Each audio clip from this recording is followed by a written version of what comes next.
करो एनकाउंटर, ठोको बलात्कारियों को। बलात्कार से बड़ा तो कोई अपराध नहीं है ना। बोलते बीजेपी के खिलाफ बोल दे तो लोग कहते हैं कि ये हिंदू विरोधी आदमी है, इनको जेल की रोटियां खिलाई जा रही हैं, पैरोल पे निकाला जा रहा है, उनका एनकाउंटर क्यों नहीं हो रहा?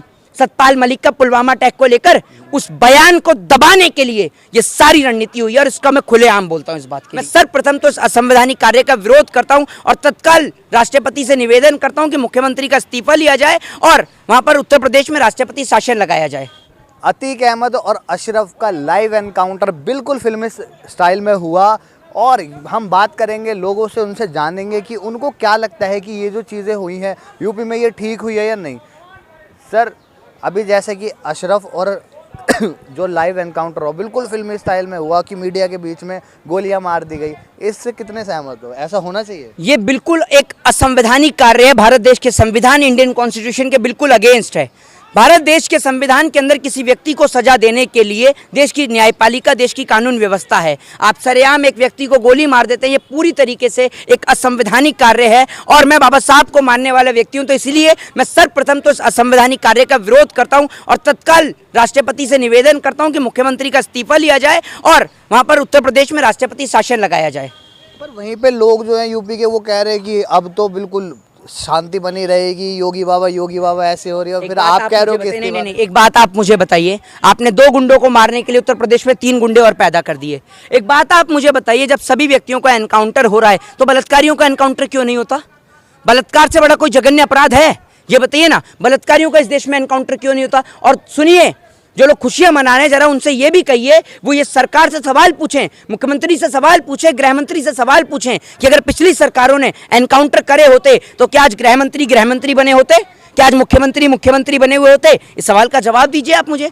एनकाउंटर हर चीज का समाधान नहीं है। अजमल कसाब जैसे व्यक्ति को आप ये सोचिए, वो टेररिस्ट को उसको जिंदा पकड़ा गया, तो आप ये सोचिए कि अगर इस देश के अंदर हर किसी व्यक्ति का एनकाउंटर कर दिया जाए तो जेलों के अंदर तो हजारों लाखों लोग बंद हैं, सबको 47 से उड़ा दो, बम डाल के एक बारी में उड़ा दो ना सबको, क्यों जिंदा रख रखा है?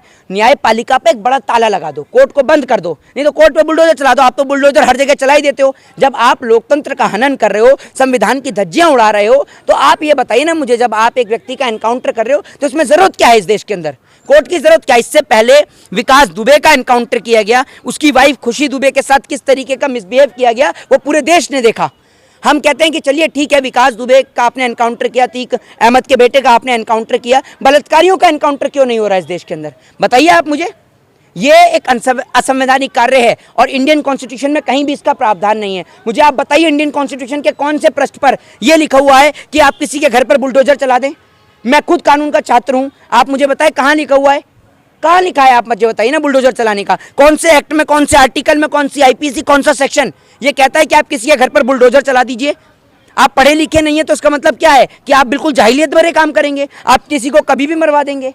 ये पूरी तरीके से एक असंवैधानिक कार्य है और मैं इसका पुरजोर विरोध करता हूं। तो क्या लगता है लोकतंत्र की हत्या हो रही है? लोकतंत्र, डेमोक्रेसी इस देश में बची कहाँ है? कोई सरकार के खिलाफ बोल दे, बीजेपी के खिलाफ बोल दे तो लोग कहते हैं कि ये हिंदू विरोधी आदमी है, उसको उठा के जेल में बंद कर दिया जाता है। डेमोक्रेसी कहाँ बची है? कॉन्स्टिट्यूशन किसे कहते हैं? जिस कॉन्स्टिट्यूशन में आपका फंडामेंटल राइट है, right to speech, right to freedom, आज लोगों को बोलने नहीं दिया जा रहा, लोगों से उनका जो है संवैधानिक अधिकार छीने जा रहे हैं। कोई सरकार की खिलाफत कर दे उसको उठाकर जेल में बंद कर दिया जा रहा है, किसी व्यक्ति को सरेआम एनकाउंटर कर दिया जा रहा है। क्या है ये देश में?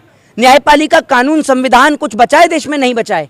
ये बताइए ना, आपने हर चीज की धज्जियां उड़ा दी, आप अपने नए नए नियम लेके आ रहे हैं। भाई हमें बताएं कहाँ लिखा हुआ है कि किसी उसके अंदर, लॉ के अंदर कौन से पृष्ठ पे लिखा, कौन से आर्टिकल, कौन से सेक्शन में कि बुलडोजर चलाना? आप हर किसी के घर पे बुलडोजर लेकर पहुंच जाते हैं। अब आपने नया ट्रेंड एनकाउंटर निकाल दिया है। एनकाउंटर में सबको पता है कि और बलात्कारी जिनको जेल की रोटियां खिलाई जा रही हैं, पैरोल पे निकाला जा रहा है, उनका एनकाउंटर क्यों नहीं हो रहा?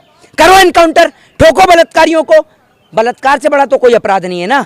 बलात्कार तो सबसे गलत अपराध है, एक बेटी की इज्जत लूटना। हाथरस में बेटी के शव को रातों रात जला दिया गया, कर दो एनकाउंटर, क्यों नहीं करते?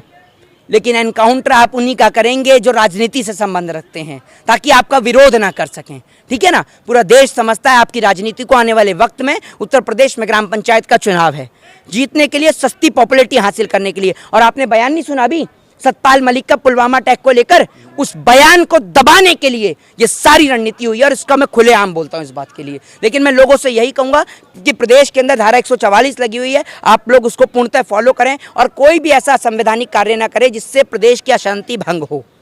पर वहीं पर वो जो लवलेश है उसके घर वालों ने बोला है कि हमने तो इसको बेदखल कर रखा है। देखिए मैं आपको एक चीज़ बता दूं, लवलेश भी हैं और मौर्य जी भी हैं और भी दो तीन तीन लोग हैं ये। मैं आपको बता दूं कि उनको ये सबके ऊपर क्रिमिनल बैकग्राउंड है इनका। आपने देखा होगा कि कई लोग का क्रिमिनल बैकग्राउंड भी निकल कर आ रहा है सामने। एक बात आप मुझे बताइए, ये आज के नौजवान 22-22, 23-23, 24 साल के लड़के जो हैं मर्डर करने का काम कर रहे हैं। सोचिए देश कितना पीछे जा रहा है। इंडिया जो है वो आज डेवलप नहीं कर रहा है। थी उसमें भी ये बोला गया है कि ये जो तीनों है वो कॉन्ट्रैक्ट किलर भी हैं। मैं आपको बता तो रहा हूँ सर, मैं आपको बता दो, देखिए उससे तो मैंने उस रिपोर्ट को मैंने नहीं पढ़ा है, इसलिए मैं उस पर नहीं बोलूँगा। लेकिन जो चीज़ मैं आपको बता रहा हूँ मैं उसके लिए बता सकता हूँ कि आज भारत देश के अंदर नौजवान को जिस तरीके से गर्त में धकेला जा रहा है, नौजवान पे एजुकेशन पर चर्चा नहीं है, रोजगार के लिए चर्चा नहीं है, शिक्षा पे चर्चा नहीं है। नौजवान के हाथ में कलम होनी चाहिए तो इनकी पार्टी के नेता तलवारों में छुरियों में धार लगाने की बात करते हैं। ऐसे लोगों का मैं विरोध करता हूँ। जय हिंद, जय भारत, वंदे मातरम।